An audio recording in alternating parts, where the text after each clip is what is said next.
kelak semua husnul khatimah dari anak-anak yang selalu mendoakan, dan begitu juga kebiasaan-kebiasaan kita yang mendoakan orang tua, hendaknya kelak anak-anak kita pun akan mendoakan kita. Amin ya rabbal alamin. Allah tempatkan mereka di tempat terbaik di sisinya. Allah kumpulkan bersama orang-orang yang saleh. Baik Bapak Ibu sekalian yang berbahagia, di subuh hari ini masih dalam judul yang sama, tema yang sama, kata Bang Romi. Judulnya, temanya masih perang pemikiran. Entah kapan selesainya, kita pun tak tahu perang pemikiran ini. Tapi subuh hari ini kita bahas satu penyakit yang sudah mendarah daging. Penyakit ini sudah menjadi darah daging yang sudah berubah menjadi Tuhan baru di kalangan umat manusia hari ini. Judulnya, judul kita adalah tragedi, idol, dan kebutuhan kapitalisme. Judulnya sederhana, tragedi idol dan kebutuhan kapitalisme. Bisa dipahami maksud judul ini? Judulnya, bahasa sederhananya, mentuhankan idola. Penyakit idolaisme, atau bahasa lainnya fansisme.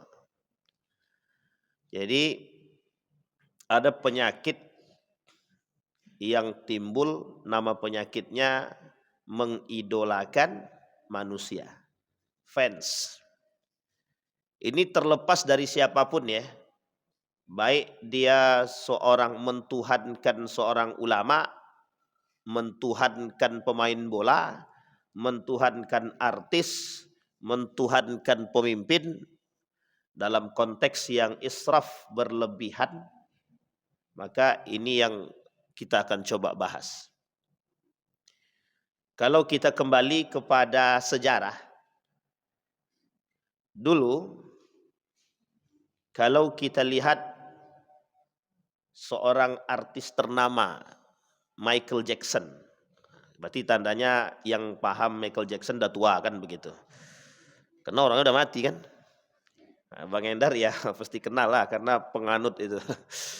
Misal Michael Jackson. Sekarang kita lihat, ini belum masuk poinnya, cuma kita kasih contohnya aja dulu. Michael Jackson itu banyak sekali yang meniru gaya dia. Pakaiannya, rambutnya, cara jalannya, apa Pak? Goyangnya, kakinya. Kita dikasih kaki sehat maupun kita jalan untuk itu juga ya. Kita buat. Itulah fans. Lionel Messi misalkan. Ketika Lionel Messi lewat, itu yang teriak banyak itu. Cuma kalau yang lewat itu kita gitu, boro-boro teriak, ditengok pun tidak. Gitu. Itulah manusia sekarang. Jadi kita kembalikan satu masalah kepada sejarah. Ketika Islam ini mulai hilang di daratan Eropa, ketika Islam pada masanya 1924, 1925 ke atas sampai 1950-an. Itu seolah-olah kita nggak melihat Islam lagi di daratan Eropa. Semenjak Islam itu hilang di daratan Eropa itu, mulai bermunculan orang-orang yang mencoba memiliki kepentingan terhadap negara. Sehingga para ilmuwan-ilmuwan yang memiliki kepentingan ini untuk mendapatkan tempat di negara itu, mereka harus bersikap tidak adil, tidak jujur terhadap keilmuan itu sendiri. Di poinnya di situ memang. Jadi sebenarnya dampak dan faktor utamanya adalah memang degradasi ilmu dan degradasi iman. Jadi runtuhnya ilmu dan runtuhnya iman sebenarnya di situ. Karena ilmu dan iman yang tidak sejalan itu akan meruntuhkan akhlak. Sehingga akhlak mulia itu terseret gitu. Ini sebenarnya inti poin. 3 ini inti poin dari segalanya. Cuma kita kembalikan. Apa faktor, apa dampak daripada pergeseran Ibnu Rusdi yang ada pengaruh pada masa Andalusia itu ternyata besar. Ketika Ibnu Rusdi atau Averroes ini diasingkan, difitnah, karena Averroes ini kan penasehat kerajaan yang bisa menerjemahkan tulisan Plato, kata-kata Plato, Aristoteles, itu cuma Averroes. Banyak murid-muridnya ini yang belajar kemudian kepada Ibnu Rusdi itu hanya untuk bagaimana mentafsirkan kalimat Averroes, Aristoteles dan lain sebagainya, ilmuwan-ilmuwan Yunani. Dia ada judul buku namanya Scholastic Islam. Jadi bagus itu tentang Averroes itu. Jadi ketika Ibnu Rusdi berada di atas angin mendapatkan posisi terbaik, ini sejarah ya, mendapatkan posisi terbaik menjadi penasehat kerajaan, apapun persoalan kerajaan itu dikembalikan kepada Ibnu Rusdi. Kalau bahasa kita nih mufti lah. Oke, sekarang kalau Pekanbaru punya mufti, wah itu bagus. Apapun persoalan ini kembalikan kepada mufti. Karena memang begitu dulu. Dulu itu semua persoalan itu diukur tolaknya. Ada tolak ukurnya. Tolak ukurnya itu agama. Dikembalikan kepada siapa? Ahli di bidangnya. Contoh, mau ambil pajak. Tanya dulu pemimpinnya. Tanya dulu ulamanya. Boleh nggak? Cuman ulamanya harus ulama beneran. Kalau ulama sultan susah gitu. Kalau ulamanya pemerintah ya nggak bisa. Maka yang ditanya itu ulama beneran. Mufti beneran. Kira-kira pajak ini bener enggak? Boleh enggak? Gitu. Terus nanti datang pandangan daripada para ulama. Ini pentingnya adanya para ulama yang bisa berada di sekitar para pemimpin. Dengan catatan adil, jujur, benar, bijaksana. Nah, masalahnya kalau ulama sultan nih enggak bisa. Apa kata pemimpin jalan gitu. Meskipun salah. Itu yang susahnya di situ gitu. Itu namanya ulama sultan. Gitu. Jadi kalau pemimpinnya mau korup, mau ngapain, mau zolim, ya nggak bisa dia ngomong. Mobil dapat, rumah dapat gitu. Lahan luas gitu. Ya susah kita. Maka kata para ulama itu, apa persoalannya? Kembalikan. Nah ketika Ibnu Rusdi menjadi seorang penasehat kerajaan itu, Ibnu Rusdi berada pada posisi yang benar. Pada posisi yang benar. Sehingga ada murid daripada Ibnu Rusdi ini yang belajar kepada Ibnu Rusdi, belajar tentang filsafat, keilmuan. Sehingga pada saatnya Ibnu Rusdi berada pada puncaknya oleh kelompok tertentu yang sebenarnya mereka juga belajar kepada Ibnu Rusdi ini. Apa kata mereka? Nggak bisa nih. Ibnu Rusdi ini mereka seperti orang yang Ibnu Rusdi ini hanya menginginkan kepentingan agama tertentu. Jadi memang bahasanya memang agama. Jadi seolah-olah Ibnu Rusdi ini adalah perusak agama-agama yang lain gitu. Diskriminasi agama gitu. Akhirnya dibuatlah fitnah terhadap Ibnu Rusdi. Satu sisi persoalan agama, satu sisi persoalan politik, satu sisi persoalan kepentingan. Maka apa yang harus dilakukan? Singkirkan Ibnu Rusdi. Bukan hanya disingkirkan dalam persoalan kepemimpinan. Ibnu Rusdi disingkirkan menjadi penasehat kerajaan. Bukan hanya itu, dibuat fitnah. Dari fitnah tersebut Ibnu Rusdi dimasukkan ke dalam penjara. Setelah dimasukkan ke dalam penjara, Ibnu Rusdi diasingkan sampai dia wafat. Di tengah pengasingan itu, para ilmuwan murid-murid yang tadi belajar kepada Ibnu Rusdi merubah. Mereka rubah. Jadi taktik mereka adalah merubah isi, sebenarnya bukan isinya yang dirubah. Pemahamannya tetap, tapi nilai-nilainya yang dikurangin. Mana nilai-nilai yang tak sejalan? Geser. Ini kalau kita bercerita tentang kerajaan Roma, Itali, ini hampir mirip. Kepentingan kerajaan terhadap pemangku agama. Apa kata raja itu? Kalau kalian mau mendapatkan posisi terbaik, maka pemangku-pemangku agama harus sesuai dengan harus mengikuti apa yang dikatakan raja. Nah, ini tertulis, Pak. Sebenarnya kalau disebutin agak-agak sensitif gak ya gitu. Jadi kalau sensitif ya nggak apa-apa juga gitu.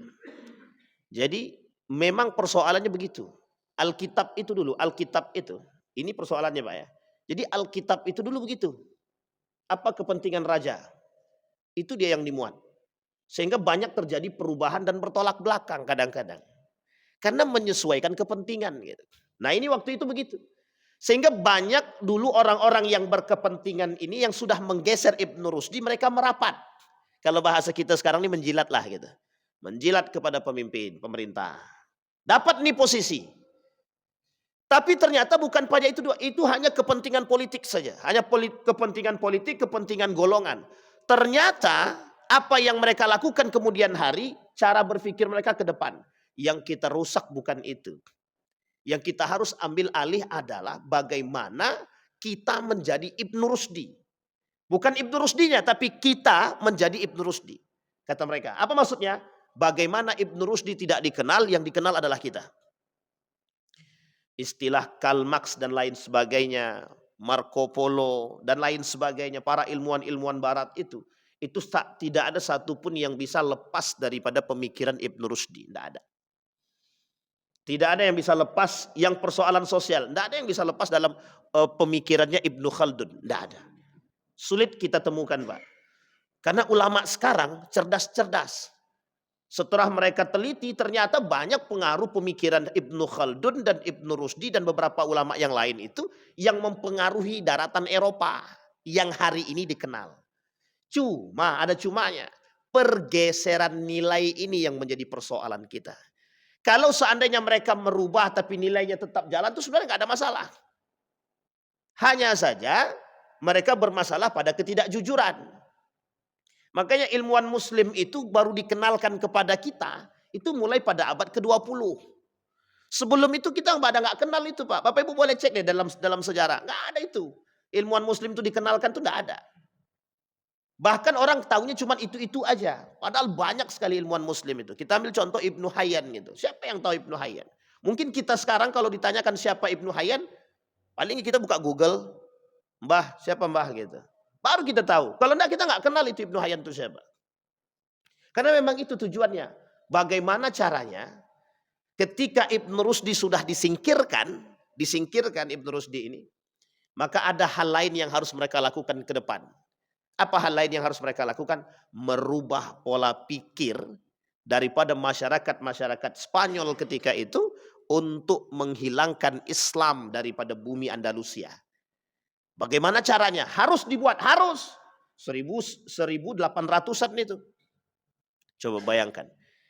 Digeser, Pak. Islam tuh digeser. Jadi seperti seolah-olah ini bukan saatnya masamu, sekarang masa kami gitu. Boleh lihat dalam sejarah Perang Mu'tah. Kapan waktu kita cerita tentang Perang Mu'tah itu. Antara Islam dan Romawi. Itu masuk dalam kategori cerita penggeseran. Gitu. Pergeseran. Nah kita kembalikan pada poinnya. Jadi ketika posisi sentral Islam. Sebenarnya bukan Islamnya. Sebenarnya bukan Ibnu Rusdi sebagai pahlawan Islam. Bukan. Hanya saja Ibnu Rusdi dimuliakan karena ilmunya dan agamanya gitu. Ibnu Rusdi ini dimuliakan karena ilmu dan agama.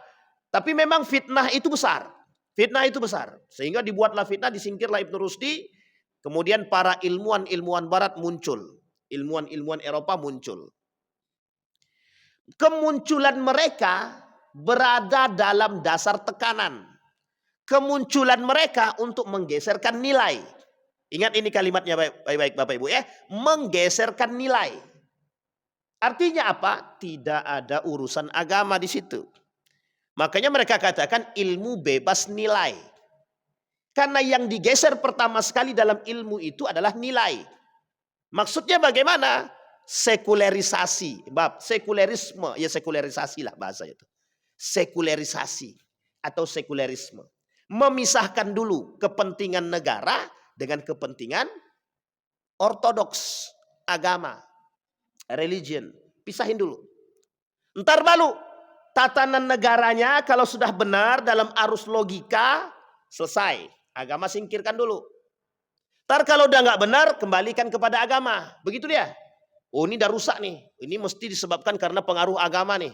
Pengaruh orang-orang yang bawa nih. Maka ini disebut dengan orang-orang beragama pada saat itu disebut dengan ortodoks. Mereka sangat ortodoks gitu. Sehingga posisi agama itu sangat-sangat sulit waktu itu.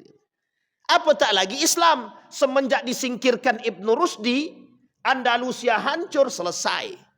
Tidak ada namanya bahasa yang disebut dengan Islam. Tidak ada. Timbulnya kebencian-kebencian. Yang mereka buat adalah ini disebabkan Islam. Sehingga kebencian masyarakat Eropa terhadap Islam itu disebabkan faktor tersebut. Jadi doktrinnya jelas. Nah kita ambil contoh sederhana. Bapak Ibu kalau buka video, nanti ada orang dalam video-video baik YouTube ataupun di Facebook itu, ada orang pakaian muslim, kemudian mereka bersorban. Di Eropa sekarang ini sedang dibuat kasus-kasus begitu untuk menjelekkan Islam itu. Dibuat pakaian muslim, pakai sorban. Masuk ke toko, lemparkan tas. Seolah-olah itu bom. Dilempar nih, orang lari. Keluar berhamburan tuh dari toko tersebut. Sebenarnya sederhana video itu menunjukkan kepada kita. Terorisme.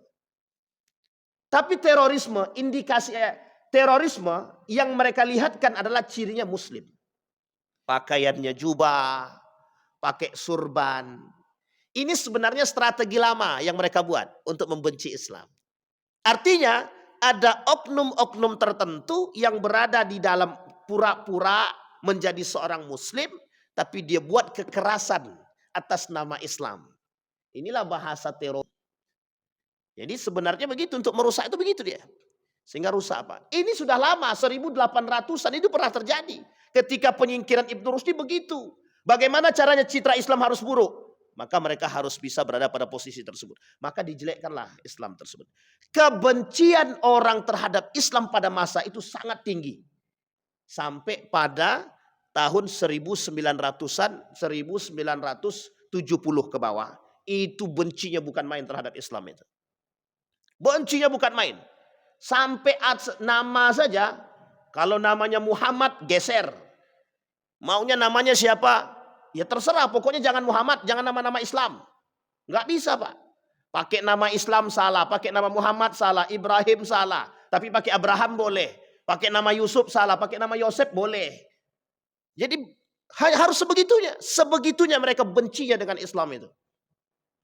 Jadi ketika lihat orang muslim, karena apa? Dampak daripada doktrin sebelumnya Pak. 1800 mereka sudah bangun itu. Jadi frame terhadap kebencian Islam itu sudah mereka bangun 1800-an lebih.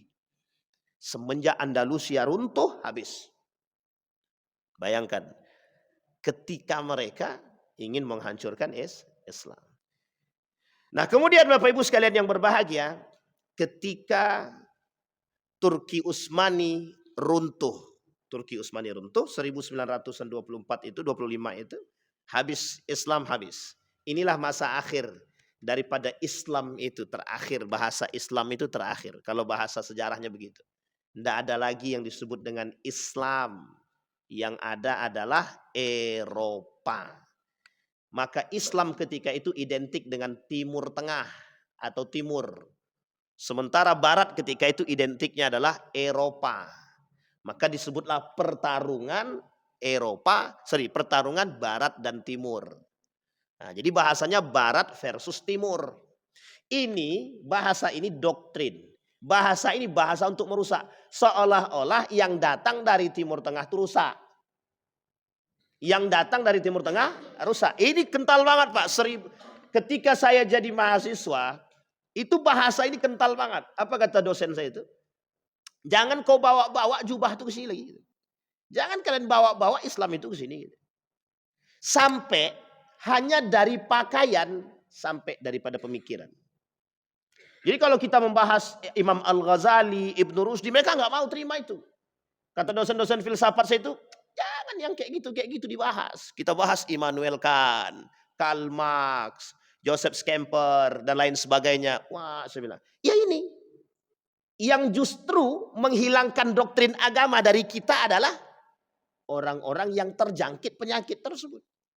Geser. Akhirnya apa? Mahasiswa menikmati apa yang mereka baca. Seperti filsafat para ahli filsuf barat. Tapi mereka anti terhadap filsuf muslim. Makanya banyak yang kenal Karl Marx tapi nggak banyak yang kenal Nabi Muhammad secara baik. Banyak yang kenal, mahasiswa tuh banyak yang kenal Karl Marx secara baik ketimbang mereka mengenal Muhammad dengan baik. Sangat sedikit, apalagi yang HMI ya Bang. Nah, itu poin penting, kenapa HMI kan? Karena kami waktu di HMI itu doktrinnya begitu. Baca buku nih, filsafatnya baca begitu. Sampai bukunya Durkholis Majid habisin tuh, khatamin kan begitu. Tapi memang doktrinnya itu doktrinnya. Nah sekarang pertanyaannya, apa kaitannya dengan idol? Apa kaitannya dengan idola? Apa kaitannya dengan fans? Kita lihat Pak. Setelah runtuhnya Islam di Turki atau runtuhnya Turki Utsmani, ada sejarah setelah itu. Apa sejarah? Perubahan yang disebut dengan Islam kembali.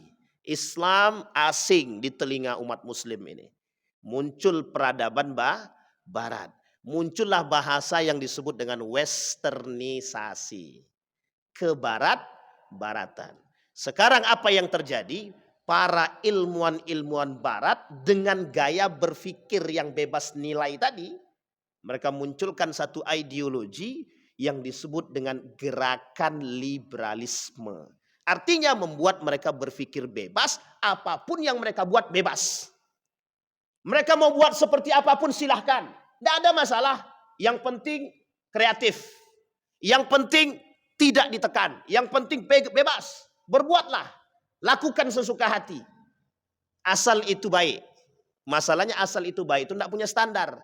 Baik itu tidak punya standar. Makanya kalau kita temukan ada anak berhubungan badan dengan orang tuanya. Ada anak berpakaian terbuka. Sekarang biasa memang. Ini saya ambil contoh. Kenapa di Eropa itu orang telanjang sekarang tidak ada nafsunya? Itu biasa, karena tiap hari itu yang ditengok. Setiap hari lihat orang yang terbuka. Sehingga mohon maaf Pak ya, itu boleh dicek boleh Bapak Ibu lakukan penelitian terhadap laki-laki Eropa. Lebih senang mana? Wanita tertutup atau terbuka? Tertutup. Nggak suka dia wanita-wanita terbuka sekarang itu. Coba bayangkan. Tapi dampak daripada pemikiran sebelumnya Pak. Dampak dari itu. Akhirnya apa? Sesuatu itu terbiasa. Makanya kalau kita katakan orang Indonesia sekarang ngikut barat itu terlambat sebenarnya. Orang sudah nggak nafsu itu dengan perempuan yang mohon maaf nggak pakai baju itu. Sekarang saya tanya bapak-bapak nih, khususnya bapak-bapak misalkan. Ada perempuan nggak pakai baju sama sekali. Cantik banget gitu misalkan. Bidadari gitu. Lewat di depan tapi nggak pakai baju. Nggak pakai sehelai benang pun. Kira-kira apa yang dia pikirkan? Mesti gila kata dia. Itu gila tuh perempuan tuh gitu. Dalam benak kita begitu. Begitulah sekarang kondisinya di sana itu. Jadi mereka tak lagi berpikir hal-hal tersebut gitu. Sehingga memang pengaruh itu besar. Nah, ketika barat menjadi penguasa, kalau bahasa lainnya itu ditambah dengan perubahan bahasa dan budaya itu, bergeserlah nilai-nilai budaya yang Islami tadi di sana. Muncullah yang disebut dengan westernisasi. Nah, westernisasi ini untuk membudayakan budaya barat ini butuh figur. Maka dicarilah orang-orang yang bisa dijadikan figur. Apapun yang dibuat figur ini mesti bisa diikuti. Bagaimana caranya? Harus dibuat. Harus dibuat. Kalau bahasa kemarin itu, ada yang bilang begini, apa benar pacu jalur itu bisa mendunia gitu deh. Melalui tariannya. Tapi ini sebenarnya bahasa sampingan ya, bahasa sampingan.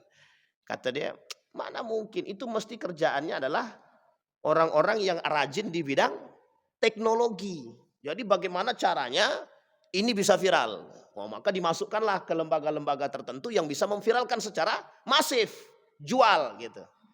Oh gitu, bisa. Apalagi sekarang. Sekarang ini beli viewer bisa. Bisa ya Bang? Oh, berapa satu itu? 100.000 berapa? Serius lah nanya nih. Gitu. Misalkan YouTube, Bapak Ibu punya YouTube gitu. Pengen viral, cepat hari ini besok viral bisa tuh. Beli dulu viewer. Cuma sebenarnya sederhana kalau begitu kata Nabi. Itu udah sampaikan Nabi dalam hadis itu. Kata Nabi, kencingkan sumur Zam-Zam itu. Kalau pengen terkenal, kencingkan sumur Zam-Zam. Fatu'raf, kata dia. Selesai itu. Kita tinggal kencingkan sumur Zam-Zam. Nggak usah sumur Zam-Zam. Kasus Mekah. Kasus di Mekah itu pada tahun 1900-an itu pernah terjadi. Dulu Ka'bah itu pernah masuk terorisme di dalam Ka'bah itu. Di dalam Masjidil Haram itu. Diikat semua Pak. Semua jamaah haji itu disandra itu. Heboh seheboh-hebohnya itu. Sangat heboh. Itu sebenarnya selesai itu. Makanya tinggal kencingkan sumur Zam-Zam, kencingkan Quran. Sekarang kan gitu. Ada orang joget di atas Quran. Divideokan viral. Gitu. Itu tapi viralnya kan nggak sehat itu. Viral-viral nggak sehat. Nah begitu contohnya. Jadi itu sudah dibuat dari dahulu. Maka dicari figur. Mana figur? Orang-orang yang mengangkat doktrin bahwa agama merusak, doktrin bahwa agama membunuh, doktrin bahwa agama itu merubah, doktrin bahwa agama itu adalah ortodoks, doktrin bahwa agama itu adalah sesuatu yang sangat keterbelakangan. Itulah doktrin yang mereka masukkan. Sehingga tidak lagi dibutuhkan agama. Kembalilah mereka kepada, nah yang menjadi sorotan adalah siapa yang cerdas secara berpikirnya. Sehingga ketika itu Bapak Ibu, setiap orang yang punya ide cemerlang, meskipun bertolak belakang dari nilai agama, itulah yang menjadi poin utamanya, figurnya itu. Sehingga figur-figur di sana, mohon maaf Bapak Ibu boleh lihat ya karakter orang barat itu, siapapun dia. Kalau sudah terkenal itu, itu mereka kalau udah cinta tuh mati-matian gitu. Kalau udah mati-matian tuh, tanda tangan itu berharga banget, itu bernilai banget itu. Bapak Ibu boleh lihat ya jersey, baju bola. Itu kalau sudah ada tanda tangannya Cristiano Ronaldo, kira-kira jualnya berapa? 200.000 atau 50.000? Salah Bu, bisa sampai puluhan juta satu baju. Koyak sekalipun yang penting ada tanda tangan Cristiano Ronaldo, berlaku itu. Bayangkan itu, sebegitunya. Akhirnya apa? Nalar tidak sehat ini muncul.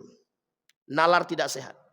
Dari kapan? Dari memfigurkan. Akhirnya apa? Orang yang difigurkan ini, orang yang diidolakan ini, apapun yang dia buat meskipun tidak sehat berlaku. Apapun yang dia buat mesti, sekalipun yang dia buat nggak benar, mesti berlaku. Misal dia jual baju tapi koyak-koyak gitu. Baju yang dia buat untuk kain pel aja itu berharga. Ini meskipun kain pelnya Cristiano Ronaldo ini, misal, itu berlaku. Nah pada saat itu figur yang bisa terkenal, yang sangat terkenal pada masa kami lah, itu yang disebut dengan Michael Jackson itu tadi. Pertanyaan saya, muslimkah dia? Ada isunya Michael Jackson masuk Islam, itu bullshit itu, hoax semua itu. Jackie Chan masuk Islam kata dia. Ya itu nggak tahu lah, pokoknya cerita di balik itulah. Tapi ketika Michael Jackson itu, penyakit Michael Jackson inilah yang pertama sekali, yang paling banyak membawa dan merubah wajah dunia. Coba bayangkan itu. Westernisa berhasil mereka buat itu. Padahal kalau kita runut kesalahan dalam pribadi beliau itu ya. Operasi plastik, operasi wajah, pokoknya apapun yang dibuat. Hanya untuk tampil menawan. Umat muslim banyak yang mengidolakan beliau. Banyak sekali. Sampai mati pun dia masih banyak yang mengidolakan. Coba bayangkan. Cuman kita bingung itu idolanya benar apa nggak benar gitu kan. Maka seorang dokter bernama Adrian Husaini menuliskan Tragedi Idol dan Kebutuhan Kapitalisme. Nah ini poin pentingnya nanti di situ. Sehingga Bapak Ibu sekalian yang berbahagia, kata Dr. Adrian Husaini itu, kita sekarang ini yang sulit untuk kita hapus adalah persoalan idol ini. Karena persoalan pengidolaan manusia ini sudah masuk dalam kategori hamiyatun, fanatisme. Fanatisme. Kita ambil contoh. Anggap satu orang figur yang difigurkan. Misal orang Indonesia lah gitu. Kita contoh yang difigurkan itu Agnes Monica misalnya. Coba ada Bapak Ibu yang mencaci maki Agnes Monica itu. Habis itu. Bapak Ibu satu orang yang mencaci maki Bapak Ibu jadi berapa? Ratusan ribu. Jadi bisa tenar langsung ibu itu, Bapak Ibu itu. Hanya karena mencaci maki figur mereka. Jadi kalau kita menjelekkan dia, oh itu habis kita, Pak. Habis kita yang dicaci maki. Artinya yang dikhawatirkan oleh para ulama itu, apakah model idola seperti ini dibenarkan atau sudah masuk dalam kategori mentuhankan. Mentuhankan. Nah yang dikhawatirkan itu, mentuhankan manusia. Maka selalu kita katakan, syirik modern itu yang paling berbahaya adalah ketika mereka menyembah manusia. Coba bayangkan. Nah, Bapak Ibu sekalian yang berbahagia, para figur-figur barat itu bagaimana caranya masuk mereka ke sini? Jadi westernisasi itu, budaya barat itu bagaimana caranya budaya barat itu masuk ke Indonesia? Melalui public figure. Apa public figurnya? Artis. Makanya artis pakaiannya seksi, diikutin karena banyak fansnya. Gitu. Jadi mereka jualan apapun, enak nggak enak belakangan, karena ada fansnya gitu. Bapak Ibu nggak terkenal, buat seenak apapun, ya kalau nggak terkenal ya lambat gitu. Tapi coba Bapak Ibu buat makanan, setelah buat makanan, kemudian pasang fotonya artis ternama begitu. Besok rame yang datang, oh ini punya itu gitu. Coba bayangkan. Nah begitulah kondisi kita. Nah sekarang yang ingin kita luruskan adalah, penyakit idol ini adalah penyakit yang sangat berbahaya. Baik itu bagi kita ataupun bagi generasi. Yang menjadi persoalan kita adalah, kita sedang melawan konsep ini, kita sedang melawan praktek ini, yang kita lawan bukan mereka. Tapi yang kita lawan adalah generasi kita sendiri. Nah ini yang poin pentingnya. Kenapa? Karena hari ini kita sedang melawan orang-orang yang memang memfigurkan orang lain. Dan mereka adalah bagian daripada tubuh kita sendiri. Anak kita sendiri. Buka TV. Yang dibuka siapa? Anak kecil umur 4 tahun bisa kenal Cristiano Ronaldo. Ketemu tidak, main bola nggak pernah, lihat bola nggak pernah, tiba-tiba nonton TV kenal Cristiano Ronaldo. Coba bayangkan. Nah ini dampaknya. Nah sekarang pertanyaannya, dari hasil tersebarnya westernisasi ini dan figurisasi atau idolisme ini, apa dampaknya terhadap Islam? Hilangnya figur-figur umat Islam. Hilangnya figur Nabi. Hilangnya figur para ilmuwan muslim. Kita tak temukan itu pada abad ke-19 ke bawah, tidak kita temukan. Baru kita temukan baru pada abad ke-20. Itu pun dengan susah payah kita angkat. Dengan susah payah. Berarti Ustaz, Indonesian Idol itu parah itu. Ya saya katakan kalau parah ya memang parah, gimana? Lomba begitu jutaan rupiah gitu. Ratusan juta hadiahnya kan. Lomba qiraatul Quran boro-boro dapat hadiah gitu. Hadiah dari tempatnya dapat gitu kan. Ya memang diskriminasinya dari sono gitu. Memang dari dulu Pak diskriminasi itu. Nah ternyata setelah budaya barat masuk tidak hanya sampai di situ. Nah, berkelahilah antara K-pop Korea dengan Amerika. Barat dengan Korea berantem nih gitu.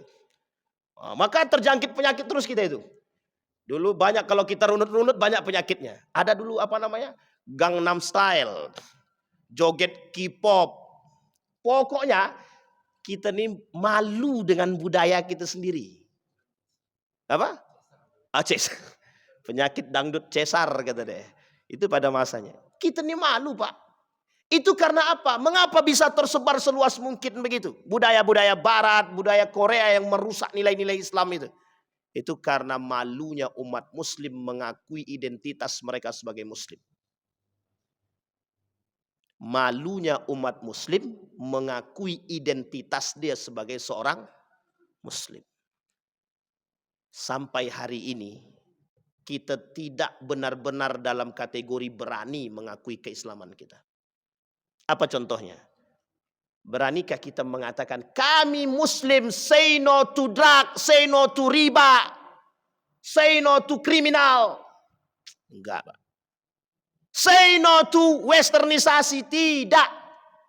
Salah satu budaya yang paling tampak dari dampak daripada westernisasi, toko-toko kita masih banyak berbahasa Inggris.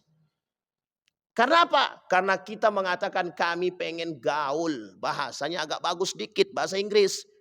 Bapak Ibu, bahasa Inggris itu datang belakangan. Bahasa yang pertama di dunia ini bahasa Arab. Yang kedua bahasa Melayu. Bukan bahasa Inggris. Dan bukan bahasa Indonesia. Bahasa Indonesia datang belakangan, bahasa Inggris datang belakangan. Makanya dulu Pak, kita belajar namanya bahasa Melayu itu. Sekarang mencari anak yang ngerti bahasa Melayu aja susah. Suruh baca Arab Melayu, sulit Pak. Tapi suruh baca bahasa Inggris, oke, dari kecil memang dilatih begitu dia. Makanya kembali kita poinkan itu. Ini kita pengen kembalikan nilai ini Pak, kita pengen kembalikan biar kita ini sadar gitu. Kita ini tidak sadar kalau kita sedang dijajah gitu. Nah kembali Pak ya. Nah sekarang kembalikan kepada tragedi idol tadi. Tragedi idol. Nah kekaguman, pemujaan itu berujung pada ketaatan yang membabi buta. Bisa digarisbawahi. Kekaguman, pemujaan berujung pada ketaatan yang membabi buta. Inilah yang bahasa itu disebut dengan pada masa jahiliyah dulu. Yang disebut dengan hamiyatul jahiliyah. Apa itu hamiyatul jahiliyah? Arti hamiyatul jahiliyah itu adalah fanatisme yang membabi buta. Fanatisme yang tidak benar. Fanatisme yang tidak dibenarkan oleh agama. Dan jahiliyah melakukan itu. Dulu jahiliyah juga begitu. Fanatik mereka terhadap golongan, kelompok, agama, nenek moyang, segala macam. Itu sangat kuat. Nah sekarang dikembalikan. Kita kembali kepada masa-masa dahulu. Melalui apa? Arus pemikiran westernisasi yang tadi. Kita dibuat seolah-olah sesuatu yang tidak normal itu normal. Makanya orang pakai baju terbuka dulu tidak normal, sekarang normal. Biasa aja kok sekarang itu. Udah zamannya begitu kok. Jadi kita dituntut untuk mengikuti zaman yang memang seperti itu. Ustadz semuanya pakai suap. Kan enggak apa-apa kalau kita pakai suap juga gitu. Ini kalimat itu yang harus Bapak Ibu rubah ya. Ustadz semuanya kan pakai suap. Jadi kita enggak apa-apa kalau enggak pakai suap. Karena kita mau ngambil hak kita. Yang kayak gini ini dibuang. Kita sedang menormalkan keharaman itu. Menghalalkan yang haram. Hukumnya haram itu. Artinya kalaupun ada yang dibenarkan hanya untuk melepaskan daripada dahaga. Kata para ulama itu. Makanya babi itu kalau dalam hutan kalau dia tak dapat makanan baru boleh. Itu pun kalau tak dapat yang lain. Itu pun boleh di sini bukan boleh dimakan secara utuh. Hanya untuk menghilangkan rasa lapar. Kalau sudah hilang, sudah terisi sedikit, makan lagi haram. Tapi enak ya Pak Ustaz. Nanti dicari alasan lagi. Apa alasannya? Berjalan lagi ke ujung, tidak dapat lagi Pak Ustaz. Makan babi lagi kami ya. Katanya. Begitu manusia, itu yang terjadi sekarang. Karena dampak daripada normalisasi tadi. Kita dituntut untuk menormalkan sesuatu yang tidak masuk akal dalam agama. Yang bertolak belakang dengan syariat. Dengan dalih, dengan alasan doruri. Darurat. Sekarang apa yang darurat di muka bumi ini? Tidak ada. Tidak ada yang darurat sekarang itu.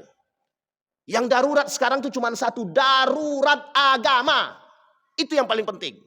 Budaya kita dihabisin, kita diam aja. Semua kita diam. Pendidikan kita dirusak, diam. Politik kita dirusak, kita diam. Malah kita ngikut. Kita normalkan itu. Perbuatan-perbuatan kezaliman. Dan itu kita pilih. Dan kita ngikut. Kita yang ikut nyoblos. Artinya kita yang menormalisasikan perbuatan tersebut. Kembali kepada hal tadi Pak. Nah maka Bapak Ibu sekalian yang berbahagia.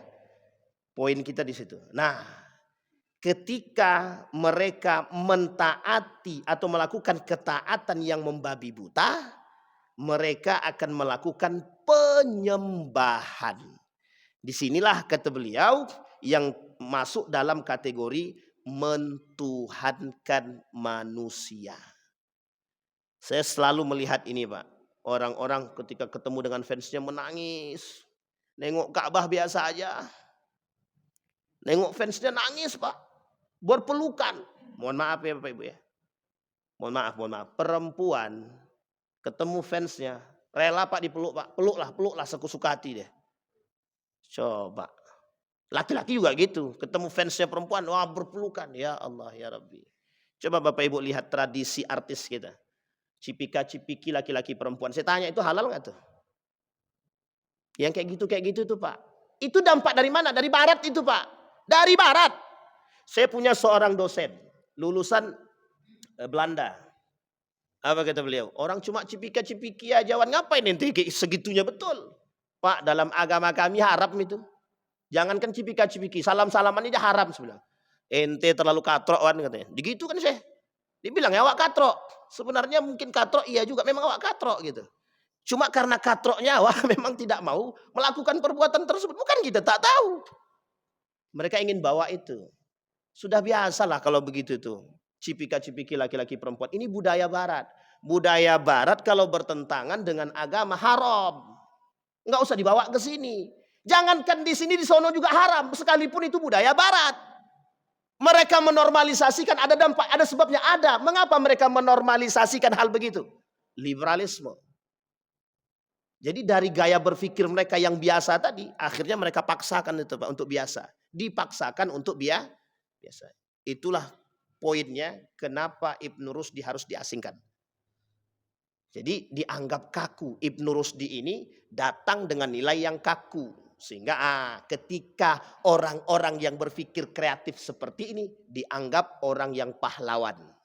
Makanya pada saat gaya sekulerisme ini sampai ke Indonesia, itu Nurholis Majid dianggap pahlawan itu. Betul ya Bang Endar ya? Yang tua-tua mesti tahu karena seumuran kan gitu.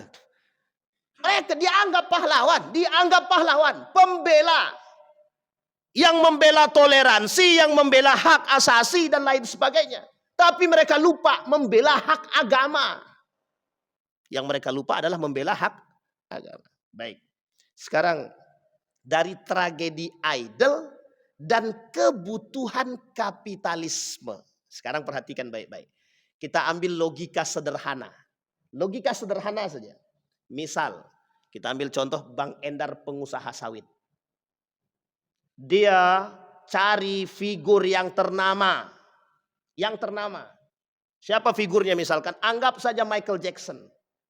Berhasil bangun kontrak dengan Michael Jackson. Kata Bang, pokoknya kau ku kontrak selama setahun ini. Selama setahun ini kau pokoknya silahkan sebarkan. Apa yang bisa kau sebarkan sawit-sawit aku. Termasuk pupuk-pupuk sawit aku. Kontrak setahun kita bayar 2 miliar. Misal, contoh. Ini kapitalisme nih, bermain kapitalisme. Ini masih dalam promosi barang untuk jual beli, silahkan. Tapi ada yang lebih berbahaya. Loh, pokoknya promosikan budaya barat nih. Nggak usah pakai celana, pakai kolor aja. Kalau dalam setahun lu punya banyak peminat, kita buat baru. Apa yang kita buat sekarang? Yang kita buat celana koyak-koyak. Bagaimana celana koyak-koyak ini bisa tenar seantera dunia ini? Benar Pak. Saya pernah lihat itu. Celana jeans mereknya kita tahu. Itu robek. Masuk dalam Amazon. La ilaha illallah. Harganya 250 juta. Di sini jadi kain pel. Tapi yang beli banyak. Itu dijual tuh. Jadi kalau saya punya kawan itu. Dia datang ketika. Siapa yang datang ke Indonesia itu ya? Lionel Messi atau siapa begitu. Datang ke Indonesia. Dapat Pak dia Pak. Dia juga kebetulan jualan jersey. Dapat dia tanda tangan itu. Entah Lionel Messi itu siapa itu. Dapat dia. Ditengokkannya. Itu mahasiswa sama kayak kita. Satu kelas itu. Ditengokkannya. Wan. Berapa kira-kira kami jual katanya. Berapa dijual Pak? 850 juta. Baju itu doang. Padahal baju itu sama aja kan. Cuma mahalnya tanda tangan itu. Padahal tiket pesawat nggak nyampe itu bolak-balik itu. Bolak-balik nggak nyampe 800 juta itu. Paham maksudnya kapitalisme di sini, paham Bapak Ibu ya? Kita sedang dibuat begitu sekarang dengan figur-figur tertentu, idola-idola tertentu untuk meraup keuntungan. Maka salah satu program yang mereka buat untuk meraup keuntungan itu menjual tubuh wanita. Miss Universe itu penjualan tubuh wanita namanya. Ustadz ini memang ngomongnya gitu-gitu doang. Ya memang begitu, gimana kata guru saya sih. Iya Pak ya. Bisa dipahami Bapak Ibu ya. Baik. Kalau Bapak Ibu ke Bali, ada satu pulau di Bali itu. Di pulau di Bali itu Bapak Ibu masuk tanpa harus sehelai benang pun. Nggak boleh pakai, nggak usah dipikir-pikir yang laki-laki, nggak usah ikut-ikutan Pak. Saya cuma kasih tahu doang. Tapi bukan promosi, bukan. Tapi boleh masuk. Yang masuk syaratnya itu, nggak usah pakai sehelai benang pun. Kalau masih pakai CD, ya nggak boleh masuk. Nggak usah angguk-angguk Bang Endar. Mencurigakan. Baik Pak. Nah sekarang kita lihat Pak. Betul enggak perkataan Imam Al-Ghazali? Kita lihat. Kata Imam Al-Ghazali dalam kitab Asnaful Maghrurin. Kata Imam Al-Ghazali dalam kitab Asnaful Maghrurin itu disampaikan.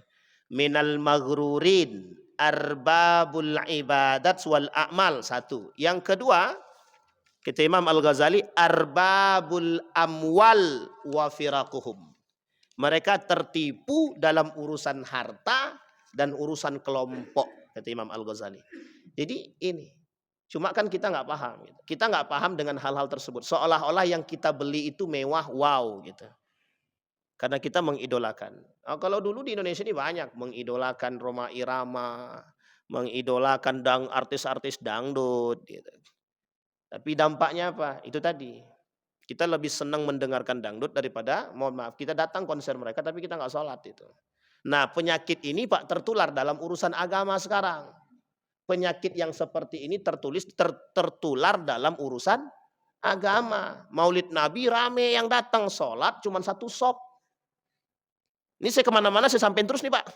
Kemana-mana itu mau Isra Mi'raj saya sampaikan, mau Maulid Nabi saya sampaikan, mau tahun baru saya sampaikan.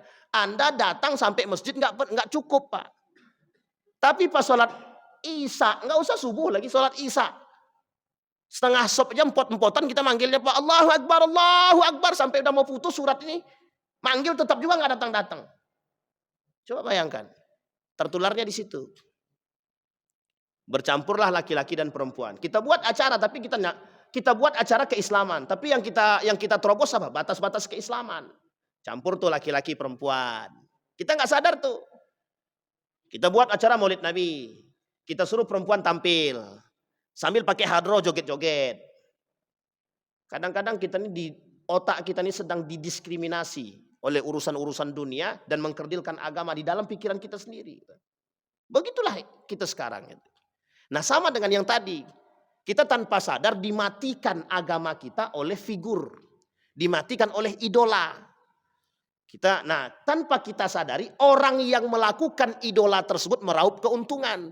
Kita degradasi moral. Kita degradasi agama. Kita hilang akal, hilang akhlak, hilang ilmu, hilang agama. Mereka dapat untung, kita buntung. Buntung kita tidak satu. Kita buntung ekonomi, buntung agama, buntung akhlak, buntung moral.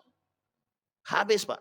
Idola kita narkoba, kita narkoba. Idola kita minum khamar, kita minum khamar. Apalagi kalau idolanya bilang, sini duduk bareng minum. Astagfirullah wa atubu ilaih. Itu senangnya bukan main itu. Itu diceritain sampai seantero dunia itu, sampai ditulis di Facebook itu. Tadi malam aku duduk dengan Cristiano Ronaldo. Alhamdulillah. Oh tuh, langsung masuk ke Facebook. Di Facebook banyak yang komentar. Makanya kita katakan, yang komentar sama-sama nggak benar. Benar Pak. Kita ini gila. Nah bedanya dengan orang gila, itu jelas kegilaannya. Orang sekarang gilanya nggak sadar. Yang dia gilakan adalah diri dia sendiri. Begini poin kita sekarang. Baik. Sekarang apa yang harus kita lakukan? Nah ini kita masuk Pak. Kalau bahasa guru saya namanya sihir idol namanya. Kata beliau itu sihir idol Tuhan. Ya memang kita disihir dengan idola-idola itu. Seolah-olah mereka yang idol itu, mereka yang mendapatkan figur itu menjadi poin penting. Nah sekarang yang harus kita lakukan adalah bagaimana kita mengembalikan ini. Yang pertama kata para ulama, figurkan baginda Nabi Muhammad SAW. Jangan teriak maulid Nabi, jangan teriak cinta Nabi kalau mencampurkan maksiat dengan agama. Tidak usah. Kenapa harus begitu Ustaz ngomongnya? Harus. Biar sesekali. Pedas itu kan tidak apa-apa. Yang penting tegas. Jangan mencampurkan sesuatu yang sifatnya maksiat dengan urusan agama. Kontradiktif. Apa contohnya? Membuat perayaan Maulid Nabi, membuat perayaan Isra Mi'raj dan lain sebagainya, tapi menghadirkan hal-hal yang tidak senonoh. Itu yang pertama. Yang kedua, bagaimana cara kita memfigurkan Nabi? Perbanyak. Kalau kata Ustadz Felix Sow itu, coba setiap rumah punya satu buku sirah nabawiyah saja. Dan orang tuanya membacakan kepada anaknya. Kira-kira ada enggak berpengaruh? Mesti ada. Meskipun enggak banyak, paling tidak 1, 2, 3 mesti ada. Sehingga mereka enggak kenal yang namanya figur-figur barat itu. Enggak kenal mereka. Dan kalaupun kenal mereka enggak akan memfigurkan. Tidak akan memfigurkan. Kenapa? Sudah ada yang difigurkan. Sudah ada yang diidolakan. Tanam dalam diri mereka. Kenalkan mereka sahabat Nabi. Banyak Pak buku-buku tentang sahabat Nabi itu. Cuma karena kita nggak mau baca aja kan. Capek kami baca Ustaz. Memang capek. Sekarang udah banyak video-video. Tontonkan mereka itu. Video-video yang baik gitu. Jangan video-video tabola bale aja terus. Itu terus yang didengerin. Nah, sekarang kan coba lihat tuh. Ini kita bukan dalam arti mengapa. Bukan Pak. Ini merusaknya begitu. Coba dengarkan tuh. Di mana-mana Pak. Masuk dalam toko ini, toko itu. Semua musiknya itu aja tuh. Tabola bale. Memang paham apa isinya apa gitu. Dulu ada namanya musik apa itu. Pokoknya banyak lah masalah musik ini banyak yang membuat kita penyakit kita tuh. Tahu-taunya ternyata artinya nggak benar gitu. Coba nih, sekarang itu banyak juga virus-virus Arab itu. Lagunya pakai bahasa Arab. Dikira selawatan. Ternyata la ilaha illallah merusak. Benar. Bapak Ibu tahu lagu? Pernah ada lagu namanya begini. Inta muskifayak alih tigrahni haram alik. Itu kan bahasa Arab itu. Memang Arabnya Mesir. Bapak Ibu tahu nggak yang nyanyinya siapa? Non Muslim itu. Non Muslim yang nyanyi pun pakaiannya seksi itu. Kenapa banyak yang minat? Ya karena pakaian seksi itu tadi. Coba bayangkan. Ya Mesir itu lagu Mesir. Banyak gitu Pak. Banyak betul. Tapi ya begitulah manusia sekarang gitu. Manusia sekarang ya begitu. Ya mau gimana? Tapi gimana Ustaz cara kami menghapus? Jangan idolakan. Dan para public figure termasuk guru jangan ceritakan tentang orang-orang yang mohon maaf pelaku maksiat. Gak usah. Yang kita ceritakan sahabat Nabi. Apa yang tidak ada daripada sahabat Nabi? Orang kaya, figur orang kaya ada. Menjadi dermawan ada. Menjadi orang paling kaya ada. Menjadi orang baik ada. Apa yang gak ada? Kepemimpinan ada. Apa yang gak ada? Tidak ada satupun yang tidak ada Pak. Ada semua. Khalid bin Walid ada ahli perang. Mau contoh siapa kita? Siapa yang mau kita contohkan daripada orang barat yang ahli perang? Tidak ada Pak. Tunduk di bawah umat muslim. Perang Mu'tah, Romawi versus Islam. Perang Khaybar, Islam versus Yahudi. Selesai Pak. Apa? Konstantinopel semua muslim. Persia ditundukkan oleh Islam. Selesai. Muslim semua. Semua ini Pak, karena rasa sakit hati mengapa Islam bisa menaklukkan dunia. Disitulah mereka datang. Islam itu jelek, teroris, pokok harus dibencilah. Kenapa? Karena keberhasilan Islam menaklukkan dunia. Persia runtuh, Romawi runtuh, Konstantinopel runtuh. Itu kan 3 negara, 3 kerajaan besar Pak di dunia. Pernahkah tercatat dalam sejarah Amerika menjadi kerajaan terbesar di dunia? Enggak pernah. Rata-rata itu dia Pak. Sakit hatinya dalam sampai hari ini. ingin menguburkan penyakit lama ini nggak bisa. Itulah yang dilakukan oleh Ratu Elizabeth terhadap Islam dan Raja Ferdinand untuk merusak Islam itu. Nah sekarang cara merusaknya begitu. Cari figurnya, siapa idolanya, dibiayain dan lain sebagainya. Dah terserah buat apapun. Dengan alasan hak asasi manusia dan toleransi. Rusak kita semua. Ustadz, itu perang pemikiran apakah itu? Semuanya perang pemikiran pokoknya. Mau politik, kayak mau budaya, kayak mau pendidikan, semua pokoknya kita diperang sekarang. Nah sekarang Pak, mohon maaf nih. Beberapa kali saya duduk dengan pengurus masjid. Beberapa kali duduk dengan masyarakat tuh jawabnya gitu. Ustadz, jadi kita ini sedang diperang dengan apa? Loh, kok baru nanya sekarang? Saya bilang, datang ke Nurul Yakin. Saya bilang, biar tahu. Karena memang perang pemikiran. Loh, sekarang Bu, mohon maaf, yang tua-tua aja tahu sekarang. Ustadz, sekarang ini kita sedang di perang pemikiran kan? Lah kok sadar Bapak nih dalam hati saya. Cuma saya nggak ngomong terang-terangan gitu. Nah, alhamdulillah Pak kalau sudah banyak yang sadar. Sedikit demi sedikit. Kenapa? Kita sadar setelah kita dijajah. Setelah kita dijajah baru kita sadar. Baik. Nah ketiga, apa yang harus kita lakukan? Ya ayyuhalladzina amanu atiullaha wa atiur rasul wa ulil amri minkum fa in tanaza'tum fi syai'in farudduhu ilallahi war rasul in kuntum tu'minuna billahi wal yaumil akhir dzalika khairu wa ahsana ta'wila. Kalimat ini oleh para ulama di garis besar Pak. Nabi, makanya qudwah hasanah, uswatun hasanah. Kemarin kan Maulid Nabi kan? Nah, Maulid Nabi harusnya bercerita tentang itu. Bagaimana kita kembali kepada ruhnya agama yang dicontohkan oleh baginda Nabi Muhammad Sallallahu Alaihi Wasallam. Tiap tahun Pak kita peringati Maulid Nabi itu, yang datang rame. Tapi kenapa kok sholatnya sedikit gitu kan? Yaitu penyakit kita bersama sebenarnya, yang harus menjadi PR kita bersama. Sampai di sini ada pertanyaan Bapak Ibu. Abang mentang-mentang jadi contoh. Silakan Bang Endar.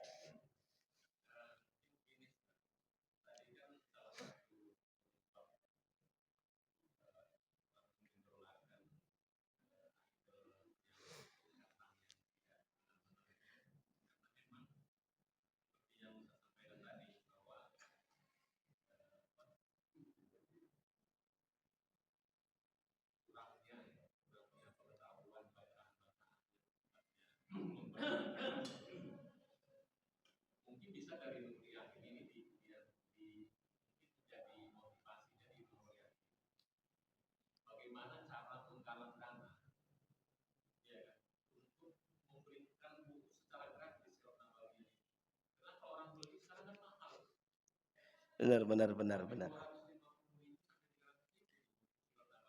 Yang tebal ya.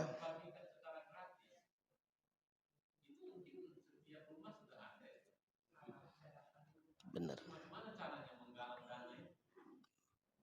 Bang Rom, aman kan? Aman. Ini tolong disampaikan ke Pak Ooi. Nah, siapa tahu ide yang cemerlang begini kita bisa. Ada Pak Tengku, ada Pak Daniel, banyak. Insya Allah Nurul Yakin tidak kekurangan tuh Bang. Bisa itu. Cuma mau apa tidak kan gitu. Baik, itu yang poin penting. Saya pernah ceritakan sama Bapak Ibu kan. Jangankan Nurul Yakin, anggota dewan ditawarkan oleh pimpinan Muhammadiyah untuk beli buku Umar bin Khattab. Apa kata dia? Tolong Muhammadiyah belikan dulu. Coba Muhammadiyah disuruh belikan, anggota dewan memang nggak punya duit untuk beli begitu. Yang disuruh adalah Muhammadiyah. Muhammadiyah suruh beli buku Umar bin Khattab untuk para anggota dewan yang ada di sono. Itu disampaikan. Masa beli buku Umar bin Khattab? Bilang aja nggak mau baca selesai. Itu penyakit kita. Tapi betul Pak, salah satu itu. Yang kedua sebenarnya bukan hanya itu saja Bang. Yang kedua, coba hadirkan figur-figur itu di sini. Dalam kajian-kajian itu minta hadirkan figur-figur ternama itu. Misal, contoh, misalkan Ibnu Hayyan. Coba suruh kulit itu Ibnu Hayyan itu. Ini saya kasih contoh Pak. Ada namanya Ustadz Adi Hidayat. Sekarang ini beliau sedang ngajar, beliau punya kelas di salah satu universitas di Bandung itu. Apa kata mahasiswanya? Beliau fasilitasi per mahasiswa 2 juta hanya untuk beli buku. Difasilitasi 2 juta untuk beli buku berbahasa Inggris. Nanti untuk orang-orang yang berada dalam yang masuk dalam kategori keilmuan tersebut, beliau jelaskan secara detail. Nah, kita butuh yang begini. Akhirnya apa? Mereka kenal. Mahasiswa S3 kenal Pak siapa Ibnu Hayyan secara detail. Siapa bapaknya, hafal berapa juz, kapan hafal, dan bagaimana orang tuanya membuat mereka hafal Al-Quran. Itu yang paling penting bagi kita. Karena kita ingin mengambil ibrahnya itu tadi. Bisa dipahami ya Bapak Ibu ya? Nah, kita butuh yang begitu gitu. Nah, artinya ya memang berkorban itu penting gitu. Berkorban itu penting. Ya kayak Bang Endar misalkan selaku ketua Basnas sekarang, itu bisa saja disisihkan itu dari dananya itu. Nah, kita kasih. Nah, kalau seandainya ngasih satu, otomatis kan semua juga dikasih kan begitu. Bukan hanya 1-2 orang aja yang dikasih. Nah, fasilitasi bisa. Coba aja disambut Bang Romi gitu. Paling tidak dalam rumah kita 1 buku saja Sirah Nabawiyah. Saya mesti kenal kita Pak. Nanti kalau butuh, ya tinggal kita ceritakan. Nah, setelah Bapak Ibu baca, kalau mau kita ceritakan, kita ceritain nih Pak. Per orang kita ceritain di sini. Sahabat-sahabat Nabi. Ada 600 lebih Pak sahabat Nabi itu. Banyak.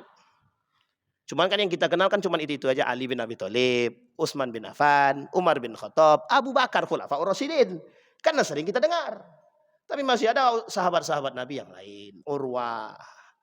Dan masih banyak sahabat-sahabat yang tidak tertulis. Itu bagus juga idenya Bang Romi. Bisa disambut Bang. Mungkin disampaikan dengan Pak Ooy. Ya mungkin paling tidak jamaah tetap Masjid Nurul Yakin dulu kan begitu. Dimulai dari jamaah tetap Masjid Nurul Yakin. Kalau yang kaya-kaya nih, yang mampu, sebenarnya bukan persoalan kaya tidak kaya nih Pak. Ini persoalannya kalau memang bisa mendapatkan buku gratis. Nah ini saya kasih contoh. Saya minta maaf ya, saya bukan membandingkan. Jadi ada salah seorang misionaris. Salah seorang misionaris ini untuk menyebarkan buku dia, mereka cetak sekian banyak buku. Mereka kasih gratis. Termasuk Syiah. Itu mereka kasih gratis. Tahu Bapak Ibu siapa yang dapat? Saya dapat. Dalam hati saya, ya kurang ajar yang ngasih buku nih itu. Ya memang dia nggak tahu kita kan. Yang ketiga, saya sampaikan, Salafi Wahabi. Saya tak sedang mengkritik ya, tapi Salafi Wahabi. Bapak Ibu boleh datang ke Mekah itu, bukunya dibagikan gratis itu, tebal-tebal itu. Cuman untuk menyebarkan paham mereka. Mengapa kita nggak bisa begitu? Buku Risalah Ahlus Sunnah wal Jamaah karangan Syekh Hasim Al-Asy'ari, ada terjemahan bahasa Indonesia. Coba sebarkan itu. Bukunya tipis saja. Cerita-cerita. Yang kayak gitu-gitu Pak. Tapi hati-hati. Kenapa? Kita berlawanan dengan kawan kita sendiri sekarang. Kami keliling Pak. Mohon maaf saya keliling kemarin. Di book fair itu. Book fair. Banyak saya temukan di book fair di mana-mana. Baik Islamic book fair dan lain sebagainya. Itu banyak buku yang bercampur aduk. Ini cara mereka merusak kita. Memang kita harus punya cara memang untuk melawan mereka. Mereka mencetak buku. Bukunya Islam. Tapi dalamnya sudah ada unsur syiahnya gitu. Mereka Islam, tapi sudah ada di dalam buku itu campuran pola pikir yang dirusak gitu. Jadi disebarin tuh, jualnya murah Pak, bukan mahal, murah saja.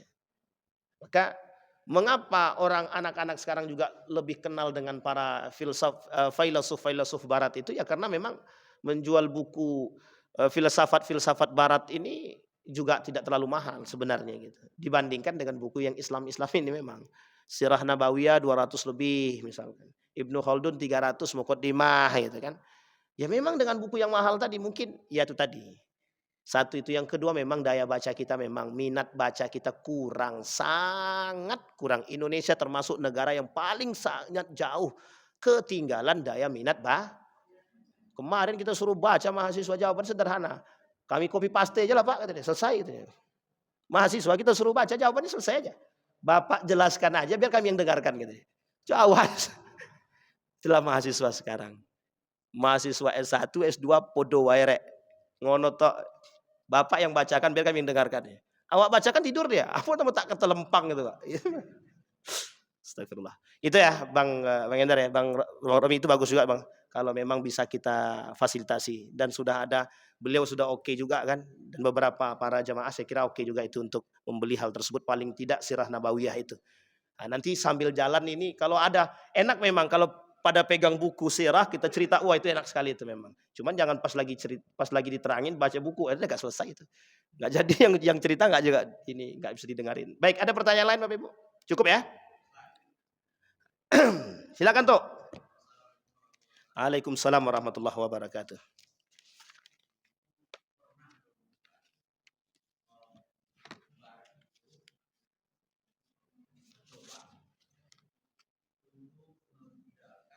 Siapa Pak? Barat ya.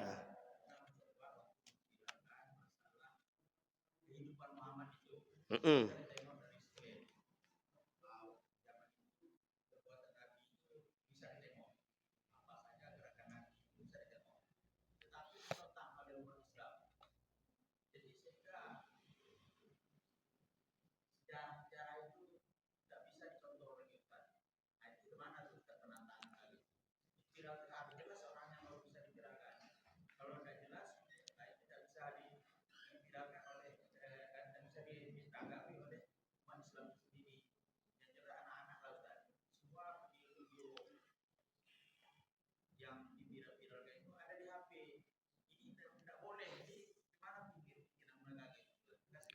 Baik. Ya gimana mau dibenarkan orang dalam figurnya dia nggak benar memfigurkannya. Pak, yang namanya Barat itu jarang, Barat itu yang jujur tuh jarang. Saya jujur-jujur aja kita kan Pak. Sebagian besar banyak para ilmu orientalis itu yang jujur tuh 1-2 aja. Betul nggak Prof? Nanti bisa tanya sama Prof itu ya. Dari sekian banyak itu yang jujur sekian Pak. Ini saya kasih tahu nih contohnya, saya jauh-jauh nih. Kalau mau cari video, cari yang benar. Nanti kita kasih tahu deh gitu, video-video yang benar. Karena gini, dulu ada video tentang Nabi Muhammad. Itu nggak benar tuh. Foto Nabi Muhammad wajah. Nanti kapan waktu kita cerita mengapa Nabi Muhammad itu tidak boleh ditampakkan dengan wajah. Itu salah satu kenapa yang tidak dibenarkan. Jadi Pak, mohon maaf. Itu tergantung penulis ya. Dan tergantung siapa yang berkuasa. Figur Muhammad itu kenapa ditentang oleh umat muslim? Bukan hanya dalam video yang Bapak sampaikan. Saya pernah temukan Pak. Banyak di Eropa itu, di Barat itu. Yang memfigurkan figur Nabi tapi bertentangan. Dan dia nggak paham sejarah. Itu masalah-masalah betul Pak. Masalah benar itu. Bukan kecintaan yang didapat. Tapi kebencian. Betul akhirnya apa? Bencinya orang Eropa terhadap Muhammad itu gara-gara itu. Sekarang baru Pak tahu mereka. Oh enggak seperti yang diceritakan. Bapak Ibu mau tahu bagaimana cerita-ceritanya Muhammad di sekolah-sekolah mereka itu. Kata guru saya itu. Diceritakan jeleknya Pak. Serius. Lah kalau kok kita ngikut menceritakan yang jeleknya Muhammad. Berarti ternyata kita bagian daripada mereka. Nah yang harus kita lakukan sekarang satu. Itu tadi. Orang tua bacakan tuh. Jangan malas bacain sama anak. Orang tua yang bacakan itu. Ambil buku sirah, cari yang tipis. Ar-Rahiq Al-Makhtum kecil. Sirah Nabawiyah yang paling besar, Fiqh Sirah punyanya Syekh Ramadan Al-Buti tebal. Kecapean bacanya, cari yang kecil. Ar-Rahiq Al-Makhtum. Kalau mau lagi yang lebih bagus lagi yang bergambar, ada. Sirah Nabawiyah 6 jilid. Harganya 3 juta. Ada di rumah saya sekarang tuh. Saya jual kebetulan. Enggak promosi, enggak promosi. Itu canda aja Pak. Itu berwarna. Sampai nama-nama kotanya ada disebutkan sejarah semua ada di situ. Maksud saya sederhana aja Pak. Ibu-ibu, bapak-bapak bacakan kepada anak ini sirah sebelum tidur. Sebelum tidur. Jangan yang dibacakan dongeng-dongeng terus. Itu dulu Petruk begini. Yang kita bacakan Petruk yang dalam benak mereka ya Petruk, Bobo. Ini yang kami kecil dulu lah kan begitu. Kalau Pak TI nggak tahu lah dulu kecilnya gimana kan gitu. Yang diceritain apa gitu. Yang kedua video. Video ini, nah sekarang video ini memang dampak negatif kita sekarang besar Pak dalam video ini. Harus ekstra mencari video. Satu, video pertama Israiliyat. Sudah banyak. Contoh filmnya film Nabi Yusuf. Itu yang menulis orang-orang, yang membuat itu orang-orang yang terjangkit virus Israiliyat. Makanya banyak tambah-tambahan. Yang kedua Syiah. Yang ketiga Barat. Misionaris, ya orientalis. Ini banyak.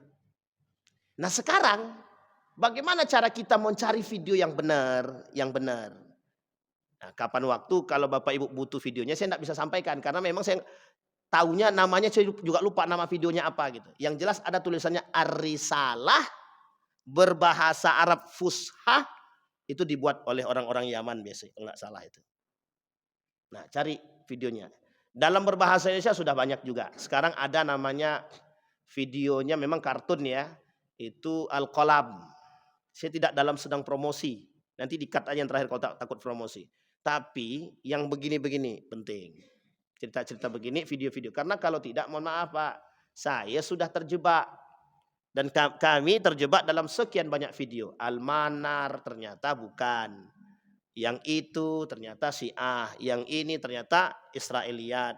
Banyak video-video ini yang ternyata Israel yang dibuat. Bukan orang Israel yang buat, tapi terindikasi Israiliyatnya banyak. Israiliyat itu apa Ustaz? Israiliyat itu cerita-cerita yang ditambah-tambahkan. Yang tidak benar tapi ditambah-tambahkan. Gitu. Oke Bapak Ibu ya. Dan figur Nabi itu sebenarnya mengapa tidak wajahnya tidak boleh ditampilkan? Insya Allah kita bahas di pertemuan yang akan datang kalau Allah izinkan. Begitu ya Bapak Ibu ya. Nah kita punya potensi yang besar dari ide-ide cemerlang untuk kembali membangkitkan sirah nabawiyah. Insya Allah ini masanya kita. Ini zamannya kita. Insya Allah zamannya Islam bangkit. Amin ya Rabbal. A'udzubillahi minasyaitonirrajim. Bismillahirrahmanirrahim. Hamdas syakirin, hamdan naimin, hamdan yuafi ni'amahu wa yukafi'u mazidah ya rabbana lakal hamdu kama yanbaghi li jalali wajhikal karim wa azimi sultanik. Allahumma salli ala Muhammad wa ala ali Muhammad fil alamin innaka Hamidum Majid. Allahumma faqihna fid din wa alimna ta'wil. Allahumma ansur man nasara ad-din wa khudhul man khadhal muslimin. Allahumma arinal haqqa haqqa warzuqna ittiba'ah wa arinal batila batila warzuqna ijtinabah. Allahumma ighfir lahum warhamhum wa'afihim wa'fu anhum wa akrim nuzulahum wa wasi' madkhalahum waj'alil jannata maswahum. Allahumma ya Rahman.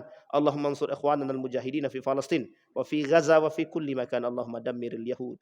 Rabbana hab lana min azwajina wa dhurriyyatina qurrata a'yun waj'alna lil muttaqina imama. Rabbana atina fid dunya hasanah wa fil akhirati hasanah wa qina adzabannar. Walhamdulillahirabbil alamin. Assalamualaikum warahmatullahi wabarakatuh.